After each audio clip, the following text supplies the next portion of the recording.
இந்த உலகத்தை பற்றி சுருக்கமாக, ரத்தின சுருக்கமாக நபிகள் நாயகம் ஸல்லல்லாஹு அலைஹி வஸல்லம் அவங்க அழகாட்டு சொல்றாங்க.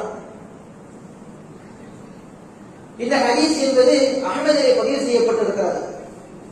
ரசூலுல்லாஹி ஸல்லல்லாஹு அலைஹி வஸல்லம் சொல்லி காட்டுறாங்க, மன் தலப துன்யா, எவர் ஒருவர் இந்த துன்யாவில் தேடுகிறாரோ, எதை தேடுகிறார்?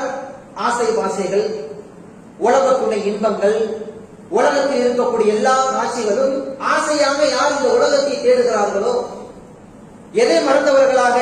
அவருவில் ஆகிரத்தி, மறுமையை மறந்துட்டு இந்த உலகத்தின் பக்கம் அதிகமாக ஈர்ப்புடையவர்களாக, துன்யாவின் மீது ஆசை உள்ளவர்களாக யார் இருக்கிறார்களோ அவர்களுக்கு